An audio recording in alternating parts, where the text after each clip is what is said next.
La reconnaissance faciale et les aliens. La couverture présente une réplique exacte du croquis de Vinci analysant les proportions de la tête humaine. Au-dessus de l'image est écrit en spéculaire « Reconnaissance faciale », qui constitue la prochaine étape de la technologie de surveillance de Big Brother. Ce sont les idées classiques sur les proportions du visage telles que la division du visage de Léonard de Vinci entière, qui ont permis le développement de cette technologie. La règle des tiers est très attrayante, les points forts de l'image doivent être situés à l'intersection des lignes, découpant l'image par tiers, les diagonales passant par ces points d'intersection peuvent aussi donner beaucoup de force à l'image surtout au niveau des yeux. Notez bien que l'étymologie du mot « facial recognition » est un acte d'esprit de connaître un visage et de se souvenir en le voyant, ce qui nous permet de développer notre sens d'observation. Ainsi cette expression nous incite à comparer le croquis du visage humain de la magazine avec l'original, celui de Vinci. Les seules différences trouvées sont celles du pavillon d'oreille gauche inexistant et l'allongement du diamètre de la voûte crânienne dans notre croquis. S'agit-il de simple oubli ou déformation par rapport à l'original, ou au contraire une aberration volontaire qui a une portée symbolique particulière, que le rédacteur de ce croquis cherche à nous faire connaître? L'énigme des crânes plus allongés que celui des fils des hommes, expliquée étant une pratique culturelle de déformation volontaire du crâne, elle est d'usage plus courant dans certaines civilisations anciennes dès le jeune âge. Mais, ce qui est très étrange est que ces rituels de déformation crânienne sont pratiqués de partout dans le monde, en Afrique, dans l'Égypte antique, en Europe chez les Burgondes, en Asie chez les Huns, en Amérique chez les Mayas et les Incas, ce qui rend cette probabilité dénuée de toute base scientifique, et que le cerveau humain ne peut exceller sa dimension standard qui peut occasionner une déformation crânienne. Pourquoi alors il faisait une telle chose ? Il est possible qu'il le faisait pour distinguer l'élite du reste du peuple, il est aussi possible qu'il le faisait pour tenter d'atteindre, de manière physique et visible, le plus haut niveau de conscience et habileté mentale, ou carrément pour imiter des divinités. Les plus anciennes images de crâne allongé datent de l'Égypte ancienne, Akhénaton, toutes les représentations de lui montrent un homme au crâne allongé. Qui était-il ? Imitait-il des aliens ou l'explication serait-elle encore plus choquante, était-il lui-même un alien? Il est dit qu'il était le contemporain du prophète Joseph, dont la doctrine religieuse monothéiste lui a été conférée, car il interdisait à son peuple de croire en plusieurs divinités. Akhénaton prétend être le serviteur direct d'Aton. Un des détails les plus frappants quand on observe les vestiges de l'Égypte ancienne est le fait qu'Akhénaton se démarque beaucoup des autres pharaons. Son visage est très étroit et pointu. Il a des pommettes hautes et un crâne très allongé, dont les résultats ADN sont à la fois étonnants et mystifiants. L'idée qu'il ressemble à des aliens ou encore qu'il avait des gènes différents à celles des humains est très crédible. À noter qu'en octobre 2016, une série d'anciennes pièces de monnaie d'argent a été trouvée en Égypte, des pièces qui illustrent une tête d'alien avec un crâne long et des yeux noirs proéminents. Bien sûr, cette découverte a été occultée par les médias du grand public. L'otectomie ou la perte partielle ou totale du pavillon de l'oreille présente théoriquement peu de conséquences graves pour l'organisme si la cicatrisation est correcte. Chez l'humain, c'est une mutilation qui peut en revanche revêtir une signification symbolique importante, qu'elle soit infligée comme représailles ou un acte désespéré volontaire. Ainsi, l'oreille coupée signifie qu'il y a une information qu'on refuse d'entendre ou qu'on est fermé sur soi-même, quand on a du mal à comprendre certaines situations qui nous arrivent ou on n'écoute pas les conseils d'autrui. Le Coran avertit ceux qui font du tort au prophète, qui disent qu'il est tout oreille. Ceux-là auront un châtiment douloureux en fin des temps. L'expression arabe, Enaoudoun, traduit par « être tout oreille », veut dire « être à l'écoute » ou « être très attentif pour la compréhension du message divin ». Par métonymie, l'oreille peut être la personne qui écoute les autres, celle à qui on peut se confier, la bonne oreille compatissante. Ainsi paradoxalement, avoir des oreilles coupées pour ne pas entendre, et diminué dans sa fonction, indique par allusion aux écrits bibliques, notamment dans le chapitre 12 d'Ézéchiel, le refus par obstination au témoignage de l'évidence. Comme précisé dans les versets 9 à 12 de sourate, celle qui montre la vérité, du noble Coran.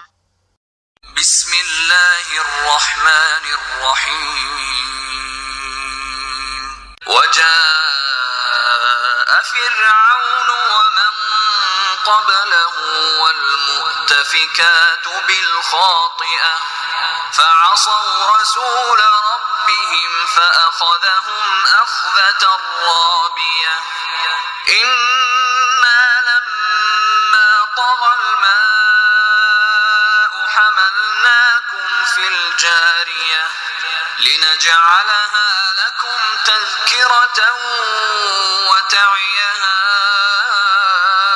أذن واعية. L'une des plus célèbres énigmes dignes des enquêtes du Da Vinci Code. Le célèbre peintre, Vincent van Gogh, s'est-il coupé l'oreille gauche après une querelle artistique avec son ami Paul Gauguin, comme l'indique la vérité officielle. Paul Gauguin, qui excellait à l'escrime, aurait tranché l'oreille gauche de son ami d'un coup de sabre, pour l'amour d'une femme, avant de s'enfuir à Paris, et que de son vivant, Vincent van Gogh ne s'est jamais exprimé sur la question, en se murant dans le silence. En plus de sa mutilation, il aurait offert son oreille qu'il venait de trancher à une femme de chambre.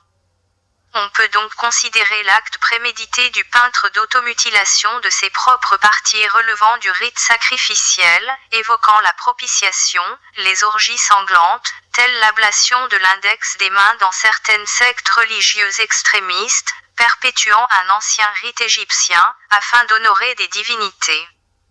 Ceci peut faire allusion à l'histoire sacrificielle de l'épouse de Pharaon qui coiffait sa fille, décrite dans sourate l'interdiction du noble Coran. Notre maître et prophète, paix et bénédiction sur lui, a eu connaissance de cette vertueuse femme dans le voyage nocturne. Lorsqu'il était accompagné de Gabriel, il sentit alors une belle odeur émanant de la tombe de cette coiffeuse et de ses enfants, comme si elle le saluait. Il était connu que Pharaon nuisait aux croyants, qui suivaient Moïse. Dans son palais vivait une servante croyante qui dissimulait sa foi. Sa fonction était de coiffer les cheveux de la fille de Pharaon. Mais, quand ce dernier prit connaissance de sa foi en Dieu l'unique, il ordonna à ses soldats de faire bouillir un récipient plein d'huile. Il la fit venir accompagnée de ses enfants et lui ordonna d'abandonner sa foi, mais quand elle s'abstienne et préservera sa doctrine. Pharaon le tyran ne put se contenir, il exigea qu'on jette les enfants de cette femme dans l'huile bouillante et ce, devant ses yeux. Il y a 100 ans, en pleine Première Guerre mondiale, les Arméniens de l'Empire ottoman, de l'actuelle Turquie, sont massacrés et déportés par les autorités d'un acte prémédité et formalisé. 20 à 30 000 d'entre eux sont tués à Adana le 1er avril 1909.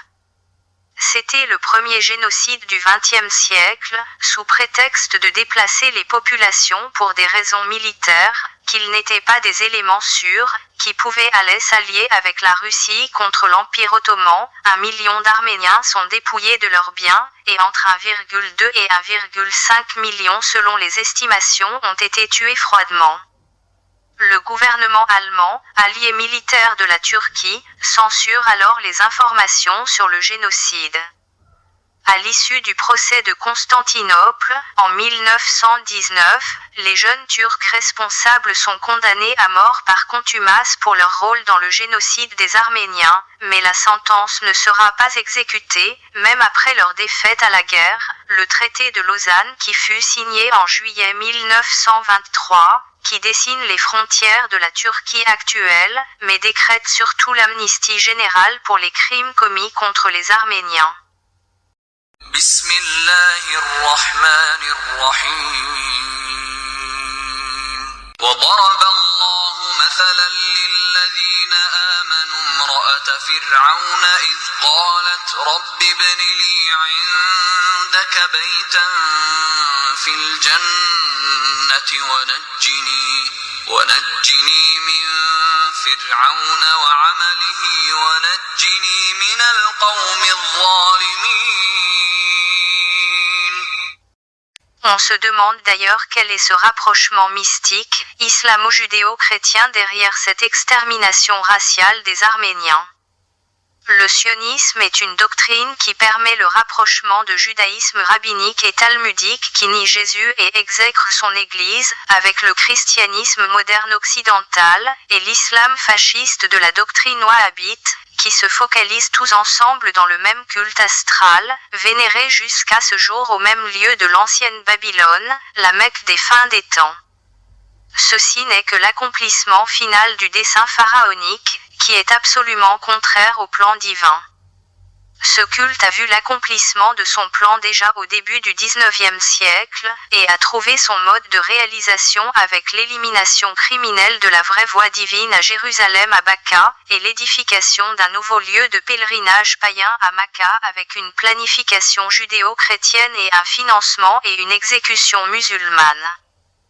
D'ailleurs, Dieu nous fait rappeler du danger de toute alliance avec cette entité sioniste, dans le verset 51 de sourate La table servie du noble Coran. Bismillahirrahmanirrahim. Ya ayyuhalladhina amanu la tattakhidhul yahuda wan nasara awliya. بعضهم أولياء بعض ومن يتولهم منكم فإنه منهم إن الله لا يهدي القوم الظالمين. En philosophie, le dualisme est un point de vue strict affirmant que l'univers est composé d'un constituant physique et d'un constituant spirituel ou métaphysique.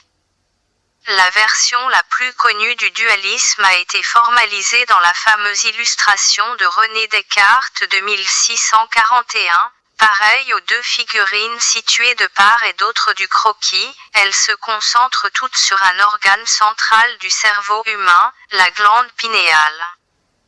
Le dualisme cartésien désigne la conception philosophique de Descartes concernant le rapport entre le corps et l'esprit. Descartes reconnaît l'existence de deux types de substances. L'esprit ou l'âme assimilée à la connaissance et le corps au cerveau qui est selon lui le support de l'intelligence. Il considère également que chacune de ces deux substances interagit avec l'autre de façon étroite, dont le point de contact avec ce dernier se situerait au niveau de la glande pinéale dans les profondeurs du cerveau. Ainsi les entrées sensorielles sont transmises par les organes sensoriels à la glande pinéale dans le cerveau, puis à l'esprit immatériel. Dans la mythologie védique du yoga, la glande pinéale est associée généralement au chakra ou troisième œil. Elle reliait principalement au centre énergétique de la fontanelle où repose l'esprit, alors que le plexus solaire est le centre de tous les nerfs, de toutes les émotions positives et négatives, d'où le centre de toute notre énergie et de notre système métabolique. Celui qui contrôle ces deux niveaux contrôle tout notre système énergétique et métabolique. Sur le plan ésotérique, elle est supposée servir d'organe de communication avec le spirit.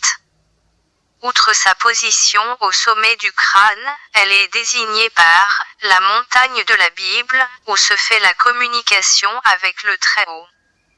Ainsi, Moïse recevait les tables de la loi sur la montagne, cette montagne ne serait autre que le siège de cette glande. Pareil à une pile, le corps humain est une immense source d'énergie, véhiculant de l'énergie positive ou négative, permettant ainsi à un être humain d'élever ou de diminuer son degré de spiritualité de manière à se rapprocher ou de s'éloigner de son Créateur, comme c'est précisé au chapitre 18 du Livre des Rois. Et il y monta au sommet du Carmel, et se penchant contre terre, il mit son visage entre ses genoux.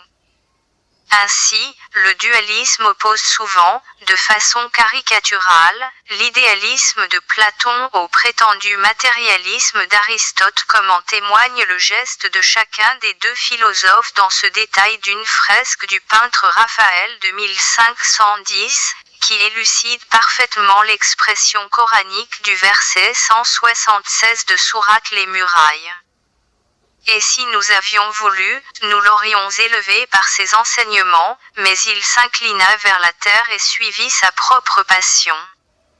Remarquez bien, lors des 5 prières musulmanes, le récit coranique se fait seulement en position debout, le chakra de la tête orienté vers le ciel, où elle reçoit un cordon d'énergie divine, mais desquels s'incline à l'Éternel, pas de récitation sauf les implorations. Donc, le corps humain est un pôle énergétique de réception. Cette énergie est d'orientation verticale descendante, c'est pour cette raison que tous les lieux de culte, que ce soit mosquées, églises et synagogues, contient un minaret ou un dôme ou une toiture avec un pic au sommet qui joue un rôle de pôle de réception d'énergie descendante divine. Le moment de chaque prière est réglé précieusement en fonction des mouvements solaires par rapport à la Terre, ainsi que le nombre des prosternations lors des différentes prières ne sont pas égaux à chaque moment, et l'espace-temps entre chaque prière est différent du matin au soir. Et cela pour pouvoir développer le vêtement lumineux du corps physique appelé aura. De la même manière que nous habillons le corps physique des vêtements à base de la matière, il en est de même pour notre esprit, il développe un vêtement énergétique lumineux dit aura, tel précisé au verset 26 de Sourate les Murailles du noble Coran.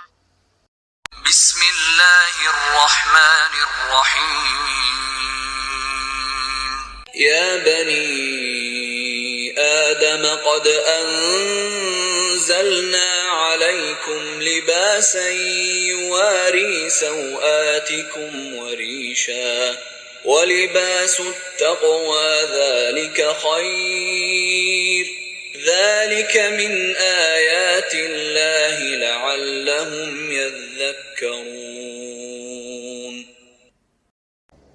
Mais la figurine d'une tête sans buste traversée par des traits horizontales, peut nous faire simuler le croquis exact de la tête du sphinx ensablé avec des plans d'échafaudage de rénovation, puisqu'il était admis chez les anciens Égyptiens que le corps du sphinx était complètement recouvert par les sables, jusqu'à ce que le pharaon Thutmosis IV ne désensable la tête seulement.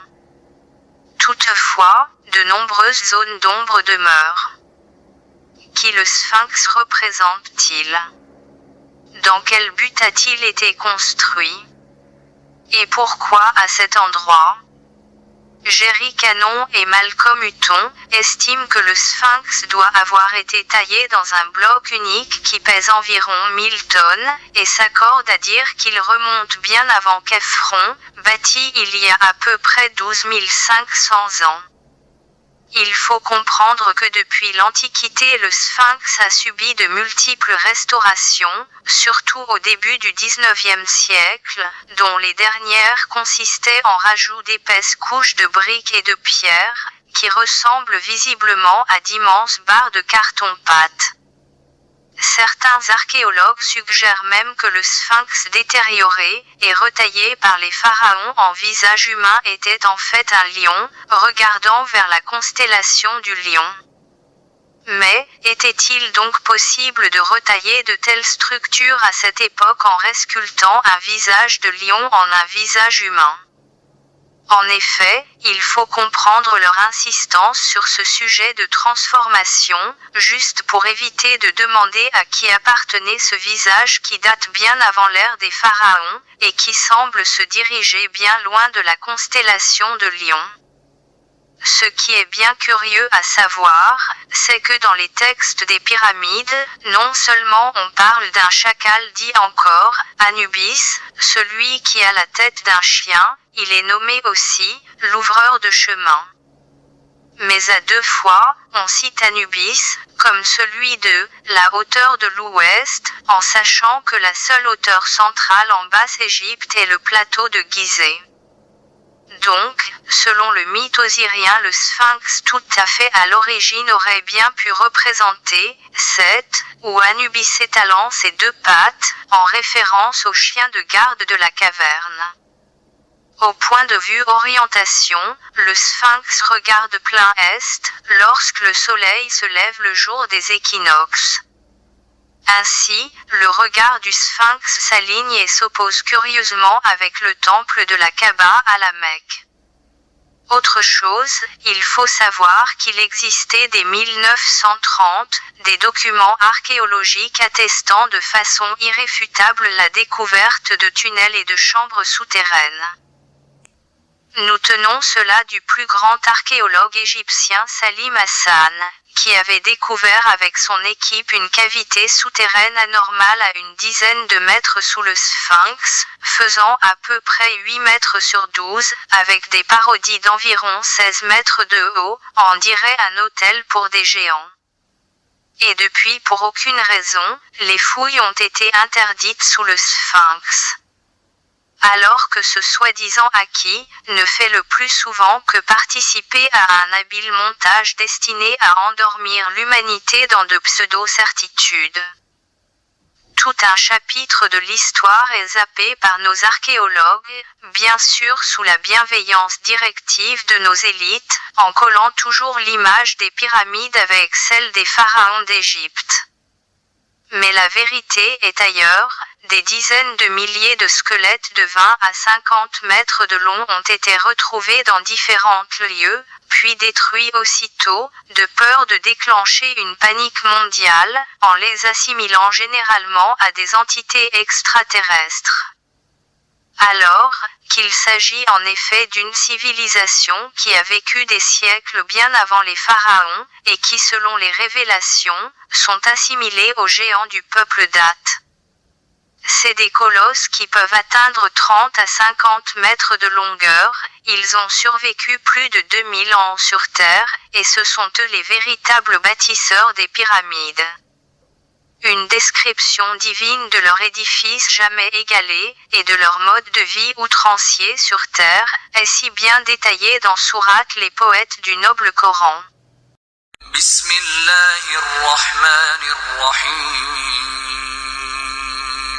كذبت عاد المرسلين إذ قال لهم أخوهم هود ألا تتقون إني لكم رسول أمين فاتقوا الله وأطيعون وما أسألكم عليه من أجر إن أجري إلا على رب العالمين أتبنون بكل ريع آية تعبثون وتتخذون مصانع لعلكم تخلدون وإذا بطشتم جبارين فاتقوا الله وأطيعون واتقوا الذي أمدكم بما تعلمون أمدكم بأنعام وبنين وجنات وعيون إني أخاف عليكم عذاب يوم عظيم. La fabrication des parures gigantesques par des humains de notre taille, au profit de leur maître géant est un fait décrit dans un hadith prophétique. Les colosses dates, qui ont porté les stèles, ont un trésor grandiose de 7 bras qui ne peut être déterré que par la nation de Mohammed. Ceci se réfère aussi au trésor de Corée, décrit dans Sourate le récit du noble Coran. La seule justification plausible ici est que Corée avait trouvé le trésor du peuple Dath, dont seules les clés sont portées par une armada de serviteurs, et Dieu est plus savant. Justement, pour leurs transports et travaux domestiques ainsi que pour leurs besoins culinaires, le bon Dieu assujettit pour eux des bêtes géantes à leur taille. Ceci est précisé dans le Coran uniquement pour les gens Dath, et non pour les peuples de Noé et d'Abraham. L'expression « Amadakum, bi-anamin » citée spécifiquement pour cette peuplade dans Sourate les poètes. Craignez celui qui vous a pourvu de toutes les bonnes choses que vous connaissez, qui vous a pourvu de bestiaux et d'enfants, de jardins et de sources. Contrairement aux gens de Noé qui n'étaient pas des géants, tels cités dans Sourate Noé. Et qu'il vous accorde beaucoup de biens et d'enfants, et vous donne des jardins et vous donne des rivières. Ainsi, le gigantisme Dath était acquis avec le temps, malgré qu'il succédait au peuple de Noé de plusieurs générations, ce que témoignent les ancêtres de 3 momies de tailles différentes découvertes en 1929 par Harbert Winlock, les unes à côté des autres dans un cimetière en Égypte. Par conséquent, la découverte des milliers de squelettes de dinosaures difficiles à cacher aux yeux des curieux, ne peuvent correspondre qu'à ces animaux domestiques géants de ces peuples. Tandis que les évolutionnistes déclarent qu'aucun homme n'a jamais vécu en même temps que les dinosaures. Maintenant à vous d'en juger. En 1845, l'archéologue allemand Waldemar Jules Rude a trouvé au Mexique des figurines d'argile de 33 000 spécimens de dinosaures, répertoriés dans sa publication intitulée « Énigme del Pasado », un siècle avant que les fossiles n'aient été officiellement découverts. Il a théorisé que cela ne pouvait être que la preuve que l'homme coexistait bel et bien avec les dinosaures. Une théorie de la mutilation alien a été étayée par des informations selon lesquelles des animaux et même des humains sont retrouvés morts et mutilés dans des circonstances anormales et par des procédés mystérieux. Des organes extraits chirurgicalement en utilisant des techniques de coupe laser de haute précision, sans le moindre saignement pour enlever les parties du corps. Les organes qui auraient été portés disparus comprennent des langues, des mâchoires, des yeux, des oreilles et des organes sexuels. Les endroits où des échantillons peuvent être prélevés sont contaminés avec des organismes microbiologiques ou des bactéries étrangères, la preuve d'une contamination alien. À noter que le pavillon de l'oreille, et notamment le lobe, est souvent utilisé comme support de divers marquages, implants et ornements, boucles d'oreilles, piercings, tatouages, scarifications ou autres modifications corporelles, attestant généralement un droit de propriété sur des animaux, et même sur des esclaves humains. Analysons maintenant ce que précisent les versets 119 et 120 de Sourate les femmes du noble Coran. بسم الله الرحمن الرحيم ولأضلنهم ولأمنينهم ولآمرنهم فليبتكن آذان الأنعام ولآمرنهم فليغيرن خلق الله ومن يتخذ الشيطان وليا من دون الله فقد خسر خسرانا مبينا يعدهم ويمنيهم وما يعدهم الشيطان إلا غرورا. L'expression arabe « faliobatikona » adana, al-anam, dont la traduction veut dire « ils fendront les oreilles d'animaux » était une pratique superstitieuse des païens de l'Arabie pré-islamique. Les Arabes fendraient les oreilles de certains animaux pour indiquer qu'ils étaient consacrés à des idoles et qui sont interdites à la consommation. Dieu dénonce cette pratique en précisant qu'elle vient du diable, et lui seul a le droit d'interdire ou d'autoriser de manger la viande d'une bête. Encore, dans l'exégèse d'Ibn Kathir du verset 103 de Sourate la table servie. Dieu n'a pas institué la Bahira, la Saïba, la Wasila, ni le Ham. Mais ceux qui ont mécru ont inventé ce mensonge contre Dieu, et la plupart d'entre eux ne raisonnent pas. On peut lire qu'avant l'islam on fendait les oreilles de certaines bêtes des troupeaux pour les rendre haram ou interdites à la consommation en raison de leur fécondité, dont figurent les animaux suivants. La Bahira, ou la chamelle ayant produit 5 fois à laquelle on fendait l'oreille pour indiquer qu'elle était libre de paître partout et consacrée à une idole. La Saïba, ou la chamelle laissée en liberté et consacrée à une idole à la suite d'un vœu. La Wasila, ou la brebis ayant donné naissance 5 fois de suite à des jumeaux. Le Ham, ou le chameau étalon ayant sailli 10 fois une chamelle qui l'a fécondé à chaque fois. Seulement que cette pratique est constatée jusqu'à ce jour, dans la majorité des pays musulmans, notamment en Arabie Saoudite lors du grand pèlerinage de la Mecque, marquant d'un tabou des cheptels d'agneaux et de veaux aux oreilles. Mais cette fois-ci, ça ne dérange personne puisque ça relève des superstitions populaires. Parallèlement, les mutilations aliens, qui est un phénomène étrange où des animaux domestiques sont retrouvés morts et mutilés dans des circonstances anormales. Ce phénomène est caractérisé par différents éléments inexpliqués tels que la précision chirurgicale de la mutilation, le drainage complet du sang de l'animal, l'ablation de certains organes internes et des organes sexuels. Mais chose est certaine est que ces animaux ont été présélectionnés d'avance, avec des tatouages d'identification, ou des étiquettes numérotées accrochées spécifiquement à leurs oreilles. Ce phénomène a été rapporté depuis le début des années 70, répertorié dans différents endroits du monde, notamment aux États-Unis. Des hypothèses aliens ont été émises sur l'origine de ce phénomène. Ces pratiques païennes d'offrande d'animaux à des aliens se font discrètement dans des pays qui se disent laïques, ce qui explique leurs acharnements incessants d'interdiction de l'offrande sacrificielle de l'Aïd al-Adha chez les musulmans en Occident.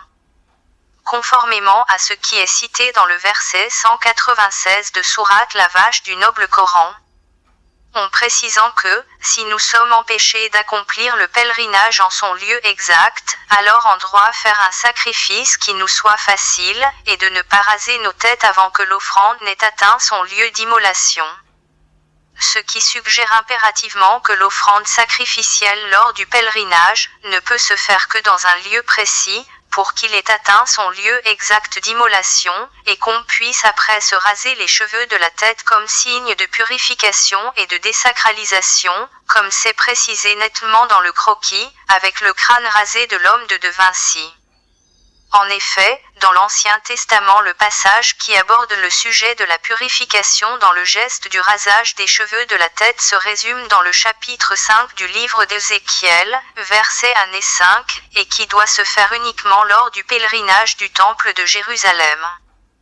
Et toi, fils de l'homme, prends un instrument tranchant, un rasoir de barbier, prends-le, et passe-le sur ta tête et sur ta barbe. Prends ensuite une balance à peser, et partage les cheveux. Brûlant un tiers dans le feu, au milieu de la ville, lorsque les jours du siège seront accomplis, ainsi parle le Seigneur, l'Éternel, c'est là cette Jérusalem que j'avais placée au milieu des nations et des pays d'alentour. Bismillahirrahmanirrahim. Wa atimmul hajja wal umrata lillah. فإن أحصرتم فما استيسر من الهدي ولا تحلقوا رؤوسكم حتى يبلغ الهدي محله فمن كان منكم مريضا أو به أذى من رأسه ففدية من صيام أو صدقة أو نسك. Il est à noter que l'offrande sacrificielle au temple dit « Korban » en hébreu, est l'un des rituels les plus importants dans la religion biblique, disparu avec la destruction du second temple et remplacé par la prière. Ce sacrifice sera restauré dans les temps futurs, une fois les temps messianiques arrivés, comme précisé dans la Torah. Le roi Messie viendra, restaurera le royaume de David dans sa puissance première, rebâtira le sanctuaire et rassemblera les dispersés d'Israël. Toutes les lois seront rétablies à cette époque, comme elles étaient dans les temps antiques. Les sacrifices seront de nouveau offerts, celui qui ne croit pas au roi Messie ou qui n'attend pas sa venue, rejette non seulement les autres prophètes, mais aussi la Torah et notre maître Moïse. Un autre phénomène étrange inconnu de l'ensemble est celui des abductions aliens, dont des dizaines de milliers de personnes à travers le monde, sur une période de 50 ans, affirment avoir été enlevées par des entités aliens. Même si seulement une personne sur 10 dit vrai, cela fait encore plusieurs milliers d'abductés. Les récits de toutes ces personnes se recoupent parfaitement, parmi tous les témoignages d'enlèvement par cette race alien appelée les gris, recueillis par les enquêteurs. Certains font état de manipulation médicale des organes génitaux avec prélèvement d'ovules chez les femmes et prélèvement de sperme chez les hommes. Il y aura même parfois des accouplements directs, insémination artificielle puis extraction fétale, pour être placés dans des incubateurs, baignant dans un liquide nutritif ressemblant plus ou moins au liquide amniotique. D'autres parlent d'exploration du cerveau, d'autres enfin décrivent la pose d'implants électroniques dans diverses parties du corps à savoir, nez, mains, bras, genoux. Des personnes ont subi, en même temps, 2 ou 3 de ces manipulations dans des conditions souvent difficiles et douloureuses. Des récits plus détaillés que les autres ont permis de comprendre que si les gris prélèvent des gamètes mâles et femelles, c'est pour recréer en laboratoire une nouvelle race hybride mi-gris, mi-humain. Ils manipulent le cerveau des hommes et des femmes, pour mieux comprendre leur façon de penser et de s'émouvoir, mais aussi pour leur montrer des images et des concepts destinés à les embrouiller. Et s'ils posent des implants électroniques, c'est pour influencer des personnes à distance et pour les pister facilement, car elles sont souvent abductées plusieurs fois pour des raisons diverses. L'abduction ou l'enlèvement alien est un phénomène qui ne passe pas inaperçu dans les versets coraniques. En fait, il est désigné par le verbe arabe yatakatafu, traduit précisément par l'expression enlever ou pourchasser de la terre. Tel décrit dans sourate l'araignée, verset 67. Ne voit-il pas que vraiment nous avons fait un sanctuaire sûr, alors que tout autour d'eux on enlève les gens, croiront-ils donc aux faux semblants, et nieront-ils les bienfaits de Dieu? En fait, qui est en cause de ce rapt humain? Le Coran parle de gens malfaisants sur terre qui oppriment les faibles en les enlevant de chez eux, et les décrit telle une calamité, qui n'affligera pas exclusivement les injustes parmi les humains, mais tout le monde peut être concerné. Sauf pour ceux qui bénéficient d'un secours divin, et à qui sera donné un asile sûr, et sera attribué de bonnes choses. Les versets 24 à 27 de sourate le butin décrit bel et bien ce phénomène. بسم الله الرحمن الرحيم يا أيها الذين آمنوا استجيبوا لله وللرسول إذا دعاكم لما يحييكم واعلموا أن الله يحول بين المرء وقلبه وأنه إليه تحشرون واتقوا فتنة لا تصيبن الذين ظلموا منكم خاصة واعلموا أن الله شديد العقاب واذكروا إذ أنتم قليل مستضعفون في الأرض تخافون أن يتخطفكم الناس فآواكم وأيدكم بنصره ورزقكم من الطيبات لعلكم تشكرون. Dans cette disposition où les deux figurines en reconnaissance faciale sont face à face, celle de Trump et l'homme de Vinci avec un symbolisme de structure pyramidale au milieu. Ceci témoigne soit d'une présence physique de l'autre par opposition, soit d'un contact par divers moyens de communication, dont le contact inconnu est généralement moins attaché à son anonymat et prêt à donner très rapidement son identité. Par contre, il ne va pas non plus dévoiler grand-chose d'intime à son interlocuteur. Les structures pyramidales pourraient être en rapport avec les 3 pyramides d'Égypte. Il est connu que le président des États-Unis Eisenhower aurait rencontré des aliens à 3 reprises. La première réunion est censée avoir eu lieu avec des aliens qui étaient les Nordiques, les Tolhuaïtes ou les Grands Blancs en apparence. Mais l'accord a finalement été signé avec une autre race appelée les aliens, gris. Ces rencontres tenues secrètes auraient eu lieu en 1954 en compagnie d'agents du FBI et de nombreux autres témoins, dans la base militaire de Holloman, Air Force au Nouveau-Mexique. Après qu'un contact ait été établi par le biais de messages téléphoniques, le président serait monté sur une de leurs engins stationnés à proximité de l'Air Force One. Pour discuter en position de force d'un éventuel deal de transfert technologique, en échange de services de logistique rendus, construction de bases secrètes souterraines, surconsommation du potentiel hydrique et alimentaire disponible sur Terre, expérience sur genre humain à travers l'abduction de milliers de personnes sur le territoire américain, appelé aussi rapt ou rencontre rapprochée du 4e type. Voici leur deal décrit par les versets coraniques 38 et 39 de sourate le récit. بسم الله الرحمن الرحيم وقال فرعون يا أيها الملأ ما علمت لكم من إله غيري فأوقد لي يا هامان على الطين فاجعل لي صرحا لعلي أطلع إلى إله موسى وإني لأظنه من الكاذبين واستكبر هو وجنوده في الأرض بغير الحق وظنوا أنهم إلينا لا يرجعون. Toujours selon des témoins aujourd'hui introuvables, ceci ne peut être concrétisé que si le processus de divulgation au monde de l'existence de vie ailleurs hormis les terriens serait complètement mis en déroute, telle l'affaire Roswell, concernant l'écrasement au sol, près de Roswell au Nouveau-Mexique, le 4 juillet 1947, de ce qui est présenté, selon les officiels, comme un ballon sonde ou comme un objet volant non identifié.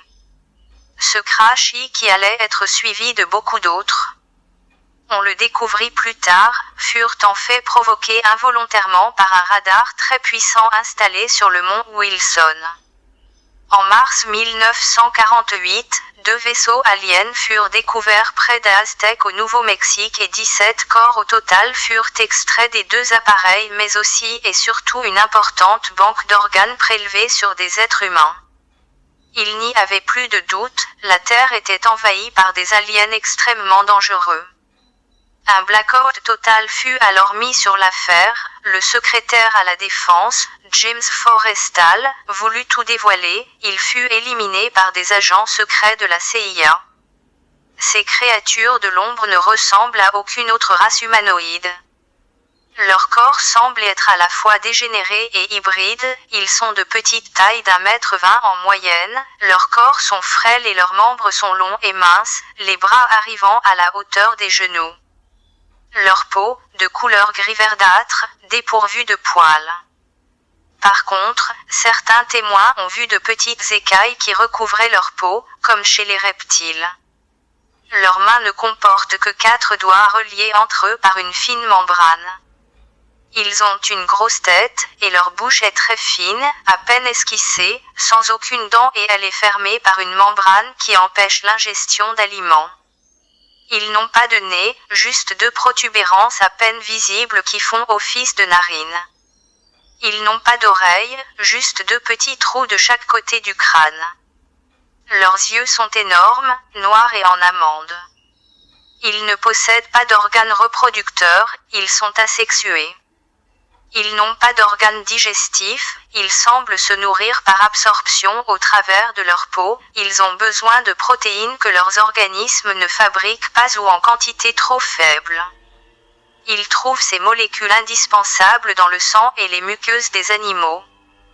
Dieu les décrive explicitement dans les versets 65 à 68 de Sourate Yassine du noble Coran. بسم الله الرحمن الرحيم اليوم نختم على أفواههم وتكلمنا أيديهم وتشهد أرجلهم بما كانوا يكسبون ولو نشاء لطمسنا على أعينهم فاستبقوا الصراط فأنى يبصرون ولو نشاء لمسخناهم على مكانتهم فما استطاعوا مضيا ولا يرجعون ومن نعمره ننكسه في الخلق أفلا يعقلون. Vous êtes donc dans la campagne, et là, qu'est-ce qui arrive? Et là, un engin, une énorme étincelle, une espèce de boule de feu apparaît, mais pas du tout comme la première fois, c'est-à-dire elle apparaît au ras du sol, et de cet engin sort un petit être qui n'a plus de scaphandre comme la première fois. J'aurais vu... Comment il est cet être-là? Toujours le même, très petit, 1m30 environ. Il n'a pas grandi depuis l'année dernière. Non, c'est un humour. Alors là, vous montez à bord de la soucoupe volante, Oui. et puis hop, fouette cocher. Et l'engin part, et on ressent une sensation de froid intense, assez bizarre. Ah, il fait froid. Au moment du déplacement. Oui. Il y a un Ça froid dure combien intense, de temps, le voyage? Une seconde ou deux. Ah oui, oui. Alors, vous débarquez donc sur une autre planète. En arrivant, c'est un paysage paradisiaque. J'ai vu par exemple des petits écureuils avec des têtes d'oursons, roses et bleus, enfin quelque chose de très beau. Et puis, alors, commence, si je vous connaissais pas mieux, Monsieur Vorilon, je dirais l'invraisemblable. Est-ce vraiment invraisemblable? Je pense à ce repas que vous avez pris avec des gens très connus, vraiment, c'était le gratin. Qu'est-ce qu'il y avait à table? En face de moi, il y avait Jésus. Oui. À sa gauche, il y avait Bouddha, il y avait Oui. Moïse, il y avait Mahomet, enfin tous les Ah oui. grands prophètes Ah oui, qui oui, sont oui. maintenus scientifiquement en vie chez eux. C'est pas un dîner d'anciens zouaves, hein, c'est quelque chose d'assez extraordinaire. Il Comment est- vous avez vu que c'était Bouddha? On me l'a présenté comme Ah, étant on a Bouddha. dit Monsieur Bouddha, Monsieur Vorilon, Pas très monsieur. heureux. Monsieur, Oui, non. oui, non. Monsieur, non, mais on m'a dit, voilà, vous avez en face de vous, Tiens, voilà du Bouddha. si vous voulez. Alors, la conversation, quel genre, quelle langue? La conversation, en français, bien sûr. Vous dites bien sûr. Oui, parce que je ne parle pas d'autres langues. Oui, mais eux... Eux, ils parlent toutes les langues Oui. du monde. Ah ben Jésus avait le don des langues, mais Oui. Bouddha, je ne savais pas. Qu'est-ce que vous avez fait le soir? Vous aviez quartier libre? Le soir, oui, j'ai pu assister de mes yeux à la création d'un être vivant synthétique. Est-ce que vous On êtes peut clair? fabriquer l'être qu'on veut. C'est ça. Par exemple, j'avais une photo sur moi, une photo de ma mère. J'ai remis cette photo de ma mère et ils ont glissé ça dans l'appareil et il y a eu une réplique exacte. Ah, oui, oui. Après, ils ont Ah, prélevé une cellule au milieu de mon front et à partir de cette cellule, ils ont créé un autre moi-même. Oh, c'est formidable, dites donc, quel voyage. hein. C'est assez extraordinaire. Ah oui, non, je dirais même plus, Monsieur Vorilon, c'est fabuleux. C'est fabuleux, absolument. Les traits horizontales, suspendus sur le visage de l'homme de profil, peut simuler encore un ombrage, séparé en 3 sections. Quelle est la signification symbolique de ces 3 ombres? Dans la Divine Comédie de Dante, les 3 ombres désignent les âmes damnées, 3 figures identiques, qui semblent pointer avec leurs doigts, un même point, la porte de l'enfer. Ces 3 ombres se tiennent à l'entrée des enfers, et désignent une inscription sans équivoque. Vous qui entrez ici, abandonnez toute espérance, parole que Dante lit au fronton de la porte, qui lui permet d'entrer aux enfers. Ce n'est pas en vain que ce groupe a parfois été désigné comme les désespérants. Il est probable que Rodin a façonné ces 3 ombres, par la répétition du même corps, par l'étirement inhumain de leur cou, et par le caractère général pathétique de leur pose, exprime un complet abandon de tout espoir, et la certitude d'une chute imminente parmi les damnés, qui grouillent à la porte de l'enfer. Par coïncidence, le livre du Coran décrit ces 3 ombres, pour en désigner les damnés, du jour du jugement divin, et les événements grandioses qui se réalisent en ce jour. Les 3 ombres citées dans Sourate les envoyaient, tel un échappatoire, ou un refuge aux gens, qui criaient au mensonge envers Dieu. Un semblant d'ombrage à 3 branches, qui n'est ni ombreuse, ni capable de protéger contre les flammes du feu de la géhenne, semblable à des chamelles jaunes. Notant ici que la mention coranique de l'ombre ne semble désigner que la métaphore biblique de la fleur de lotus, qui couvre de son ombre le monstre des eaux, symbolisant ici le mal régnant sur terre, cité dans le livre de Job. Mais comme la confrontation finale entre le bien et le mal se déroule précisément en ce lieu, il faut reconnaître là l'adversaire en question. Pour cela, il faut comprendre les vraies raisons de la révélation de Sourate, les coursiers, dites el-Adiyat, en arabe, largement dénigrés par nos exégètes, pour en citer qu'un fait divers, qui s'est déroulé à la Mecque, au temps du prophète. La vérité est qu'il s'agit d'un événement eschatologique futur. Et ceci lorsque, un hadith rapporté par Muqatil, a mentionné que le messager de Dieu avait envoyé un escadron, et avait nommé à sa tête un chef commandant de troupes. Alors, comme il y avait un retard d'1 mois, pour leur retour à la Mecque, les hypocrites ont commencé à dire qu'il avait été décimé en totalité, et qu'il ne reviendrait jamais. D'où la révélation de la sourate, des coursiers, comme suit. Par les chevaux coursiers, qui allaient à haute voix, jaillissant des étincelles avec intensité, et attaquant de vitesse au matin, et soufflant le sol de poussière et de vacarme, en pénétrant au centre du groupement ennemi. Donc, à travers ces versets, le bon Dieu a juré par son armée, faite de chevaux célestes, qui luttent dans le sentier divin, contre tout outrancier de sa loi sur terre, de l'accomplissement de sa prophétie. Bref, cela veut dire que les coursiers musulmans vont arriver tôt ou tard, après un délai d'1 mois, malgré les critiques et les moqueries des hypocrites, puisqu'ils n'espéraient pas leur venue, comme prédit au verset 8 de Sourate Hud, du noble Coran. Et si nous retardons pour eux le châtiment, jusqu'à une période fixée, ils diront, qu'est-ce qui le retient, mais le jour où cela leur viendra, il ne sera pas détourné d'eux, et ce dont ils se moquaient les enveloppera. Encore, la durée d'1 mois citée dans le hadith, n'est qu'une estimation temporelle selon le compte divin, et qui est en rapport direct, avec l'armée de prophète Salomon, lorsqu'il est dit que le bon Dieu, lui a assujetti le vent, dont le parcours du matin ou du soir, équivaut à 1 mois. Alors hypocrite, patienté ou non, le châtiment divin arrive.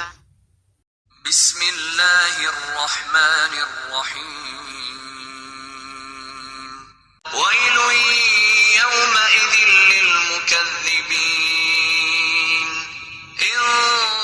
انطلقوا إلى ما كنتم به تكذبون انطلقوا إلى ظل ذي 3 شعب لا ظليل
cerveau humain est imbattable pour reconnaître les visages, une particularité avec laquelle ne peuvent rivaliser ni les autres espèces, ni les ordinateurs, et qui apparaît dès les premiers mois de la vie.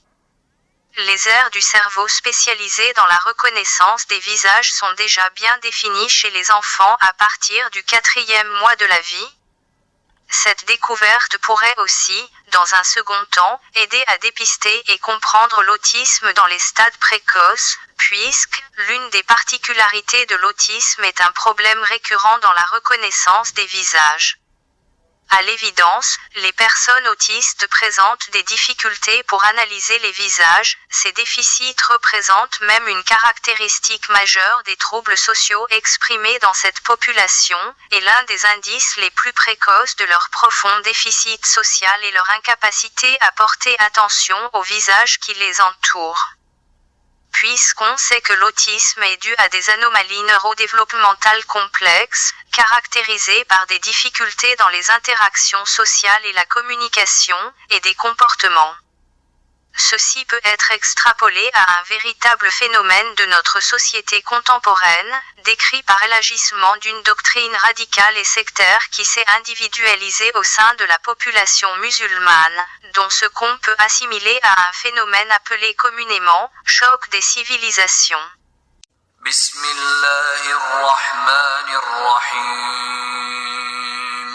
ولا تكونوا كالذين قالوا سمعنا وهم لا يسمعون إن شر الدواب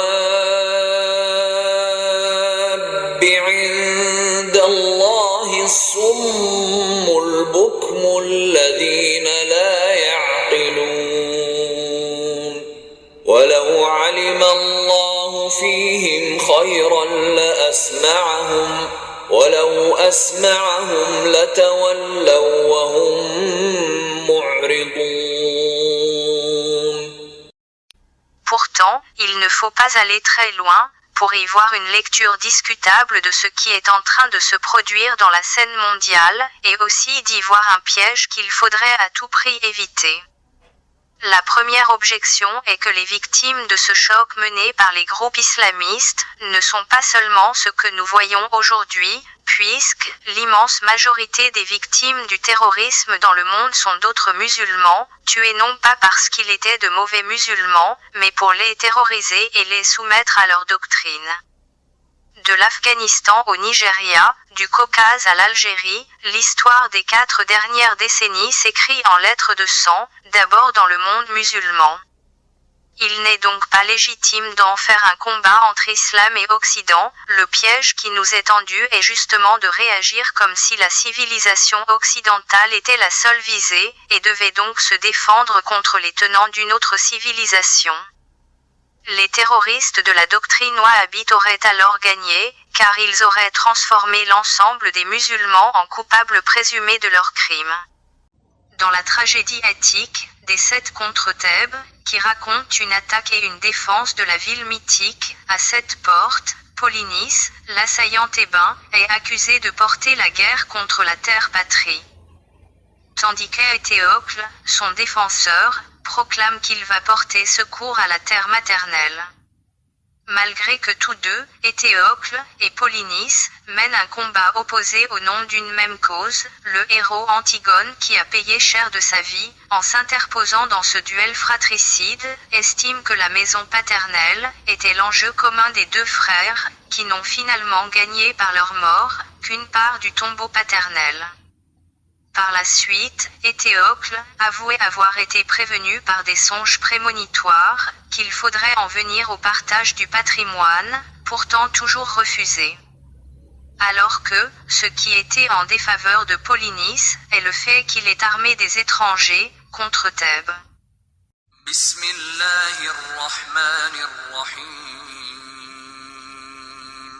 واعتصموا بحبل الله جميعا ولا تفرقوا واذكروا نعمة الله عليكم إذ كنتم أعداء فألف بين قلوبكم فأصبحتم بنعمته فأصبحتم بنعمته إخوانا وكنتم على شفا حفرة من النار فأنقذكم منها كذلك يبين الله لكم آياته لعلكم تهتدون. Dans la mythologie grecque, Laïos en grec ancien, dit le gaucher, est fils de l'Abdakos, roi de Thèbes, et père d'Œdipe. Laïos devient roi de Thèbes, et épouse Jocaste. Mais, un oracle à Delphes l'avertit, que si un héritier mâle lui naît, celui-ci tuera son père, et épousera sa mère. Laïos, prudent, se garde alors de toute relation avec son épouse. Une nuit pourtant, sous l'emprise de la boisson, il fait l'amour avec Jocaste. De leur union naît un fils, Œdipe. Pour conjurer l'oracle, il fait exposer l'enfant sur le mont Cithéron. Mais, Œdipe est recueilli par un berger, qui le confie au roi de Corinthe, Polybe, et élevé loin de Thèbes, dans l'ignorance de son origine adoptée. Des années plus tard, Œdipe apprend par l'oracle de Delphes, que sa destinée est de tuer son père et d'épouser sa mère. Croyant être le fils naturel de Polybe, il décide de s'enfuir loin de Corinthe, afin d'empêcher l'accomplissement de la prophétie. Lors de sa fuite, il croise Laïos, sur une route étroite. Œdipe laisse passer le convoi du roi, mais un écuyer tue un de ses chevaux. Mais dans une autre version, les deux personnages se querellent, au moment de décider qui devra garer son char sur le côté, pour laisser passer celui de l'autre. Une bagarre éclate, alors dans laquelle Laïos est tué par son propre fils. Ainsi, la prophétie de l'oracle de Delphes s'accomplit. Puisqu'aussi, il a été constaté qu'un dérèglement de l'horloge biologique chez l'enfant allait de pair avec des troubles du spectre de l'autisme, alors est-ce que ce phénomène de choc civilisationnel peut être également en rapport avec un dérèglement de l'horloge céleste établi par le divin, conformément aux versets 36 et 37 de Sourate le repentir du noble Coran. Bismillahirrahmanirrahim. إن عدة الشهور عند الله 12 شهرا في كتاب الله يوم خلق السماوات والأرض منها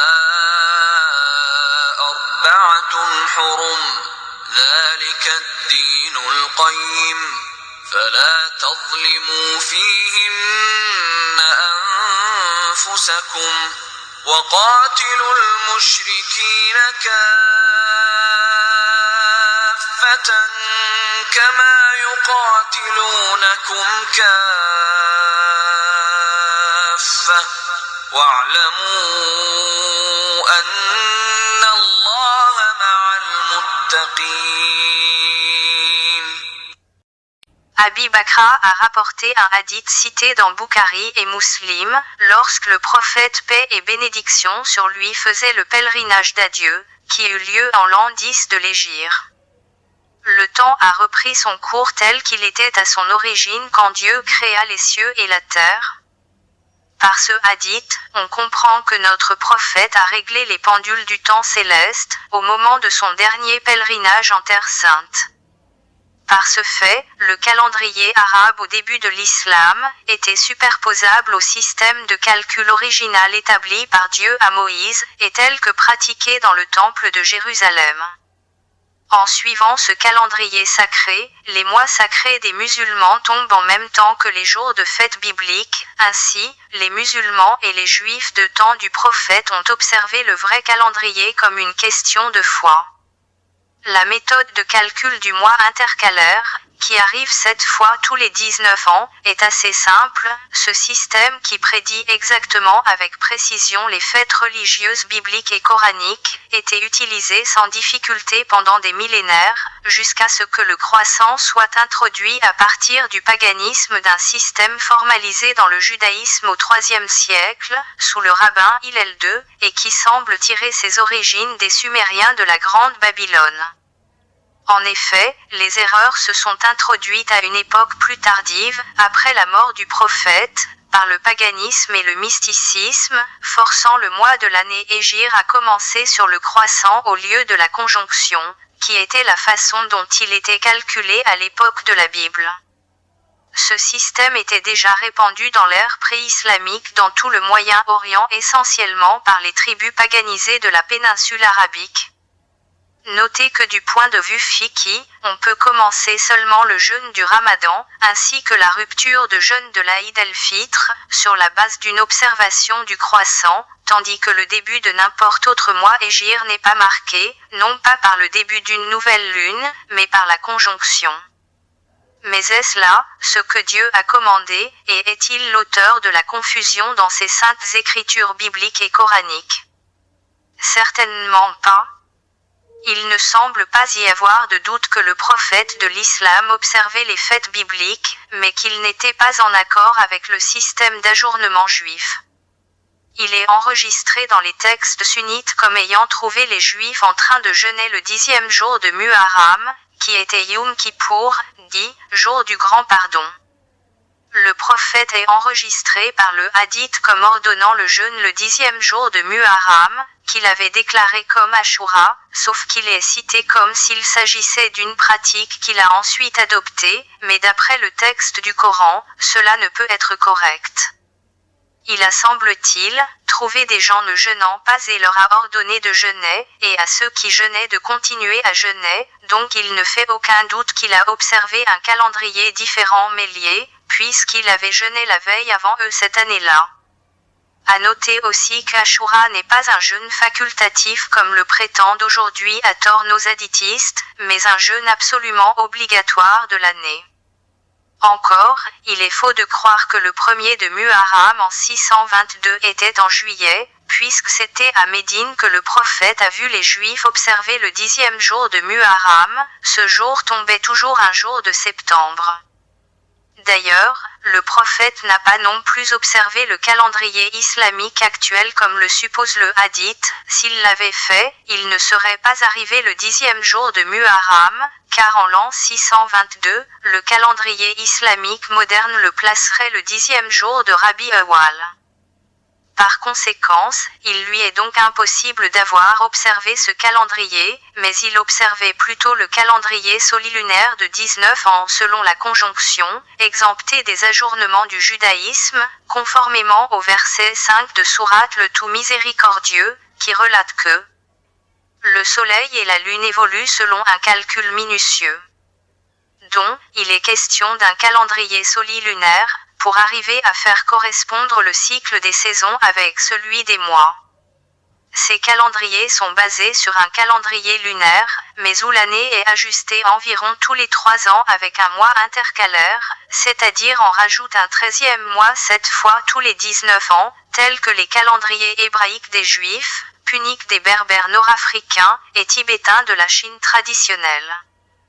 Concernant la place du mois intercalaire et son nombre de jours était décidé jadis, par les autorités de Jérusalem, et cela par l'observation de la végétation et des saisons.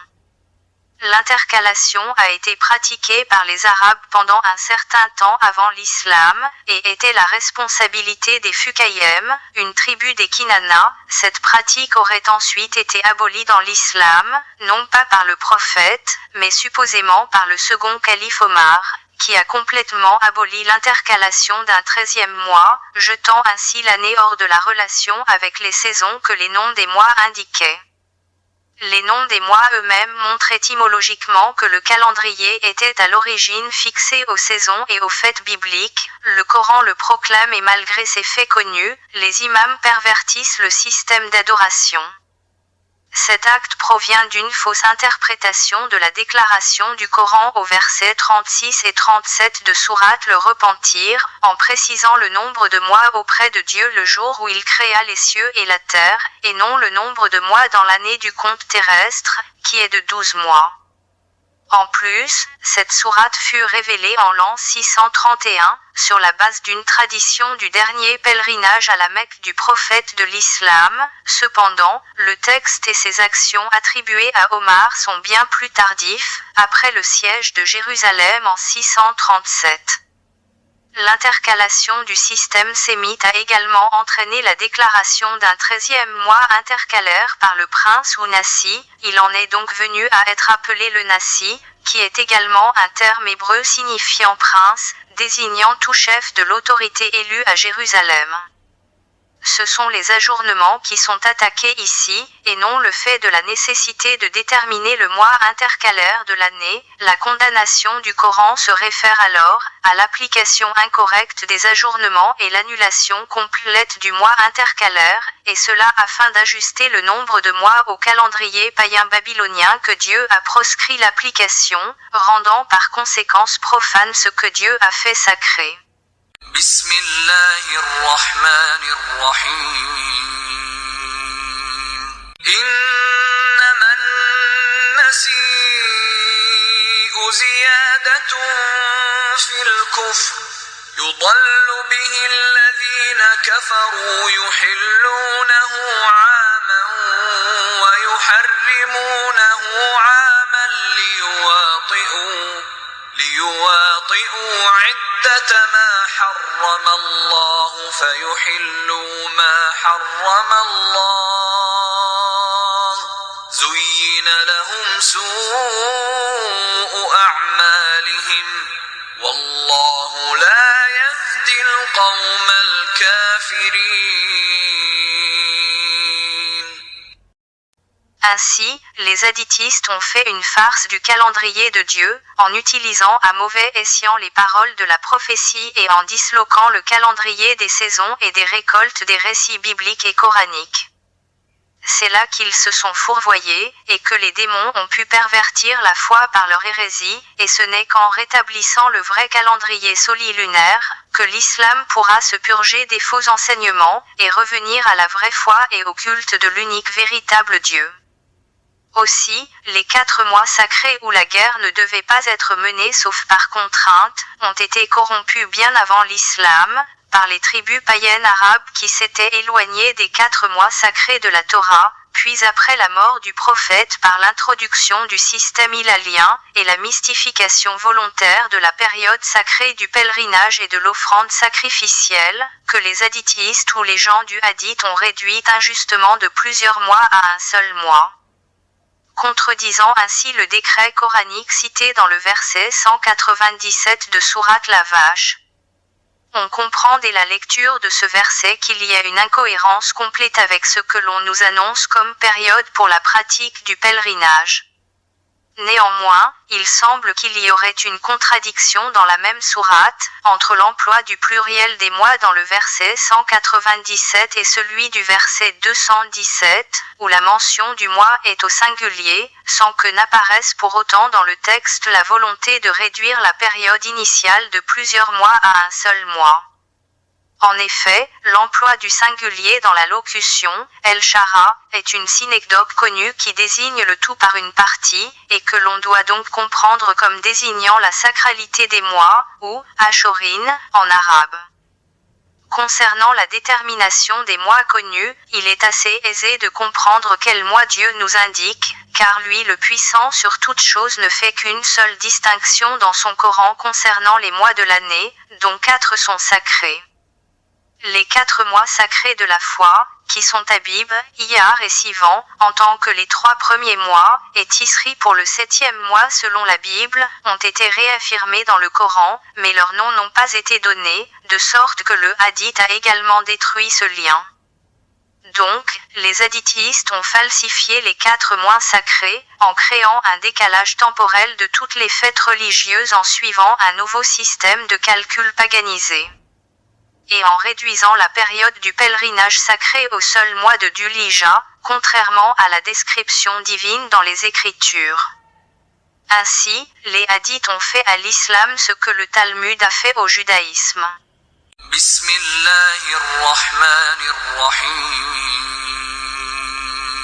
الحج أشهر معلومات فمن فرض فيهن الحج فلا رفث ولا فسوق ولا جدال في الحج يسألونك عن الشهر الحرام قتال فيه قل قتال فيه كبير وصد عن سبيل الله وكفر به والمسجد الحرام وإخراج أهله منه أكبر عند الله والفتنة أكبر من القتل ولا يزالون يقاتلونكم حتى يردوكم عن دينكم إن استطاعوا ومن يرتدد منكم عن دينه فيمت وهو كافر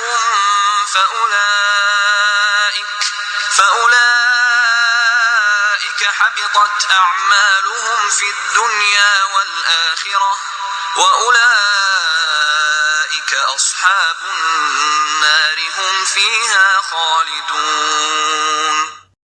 Ce qui coïncide exactement aux 3 fêtes majeures du judaïsme, au cours desquelles les Juifs réalisent un pèlerinage d'hommes, au temple de Jérusalem avant sa destruction, conformément au verset 27 de Sourate le pèlerinage du noble Coran, où l'appel au Hajj de la maison sacrée est ouvert à tous les croyants hommes.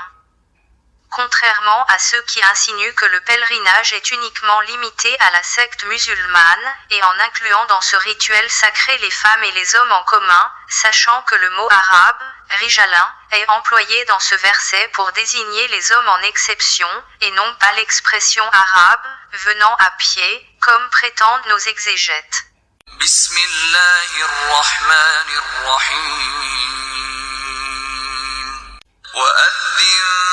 في الناس بالحج يأتوك رجالا وعلى كل ضامر يأتين من كل فج عميق.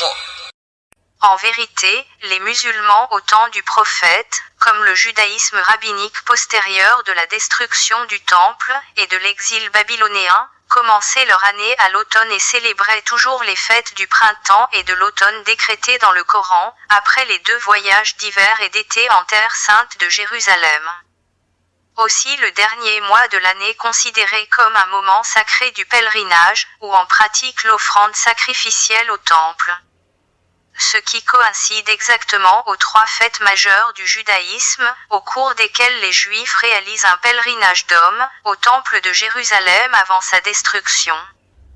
Ces 3 fêtes religieuses citées chronologiquement dans le calendrier juif sont 1. La Pentecôte ou la fête de la moisson, qui se fête au mois juif de Sivan, précédée des 40 jours du jeûne. 2. La fête de tabernacle ou fête des tentes, célébrée lors de la saison de la récolte. 3. La fête de Pâques qui inaugure le cycle agricole annuel, où est consommé le pain sans levain, et en pratique l'offrande pascale d'un agneau. Conformément à ce qui est dit au chapitre 16, verset 16 du livre biblique de Deutéronome. 3 fois par année, tous les mâles d'entre vous se présenteront devant l'Éternel ton Dieu, dans le lieu qu'il choisira, à la fête des pains sans levain, à la fête des semaines, et à la fête des tabernacles, on ne paraîtra point devant l'Éternel les mains vides. Encore au chapitre 23, verset 12 du Lévitique. Et, le jour où vous ferez cette présentation, vous offrirez à Yahvé, l'offrande d'un agneau d'un an, sans défaut. Notez une particularité unique au pays du Maghreb, notamment l'Algérie, où à travers toutes les régions du pays de l'Est à l'Ouest, du Nord au Sud, est célébrée depuis l'Antiquité une fête très répandue, Yaneyer. Considérée comme une célébration nationale, le jour du 12 janvier du calendrier grégorien, qui marque le jour du début de la saison agraire de l'année berbère, et où les repas culinaires traditionnels sont à base de blé et de légumes secs appelés cherchem, dégustés généralement avec du pain sans levain, dit kisra. بسم الله الرحمن الرحيم وامتازوا اليوم أيها المجرمون ألم أعهد إليكم يا بني آدم ألا تعبدوا الشيطان إنه لكم عدو مبين وأن اعبدوني هذا صراط مستقيم ولقد أضل منكم جبلا كثيرا أفلم تكونوا تعقلون هذه جهنم التي كنتم توعدون اصلوها اليوم بما كنتم تكفرون 60 centimeters, probably 25 inches long. They are very well preserved. They are completely organic. The skin is like reptilian. And there was a big surprise.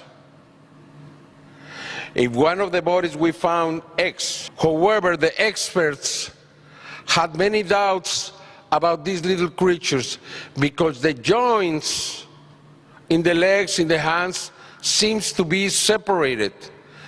And for that reason, they were considered to be a symbol, but probably more than 1,000 years ago. That's just amazing by itself, because how could they do something like this so long ago? Then we found these heads that belong to one of the species. I will speak about that later. The whole bodies that were found about these species, and also hands, very huge hands with 6 phalanges, and also a metal piece in the palm of the hand.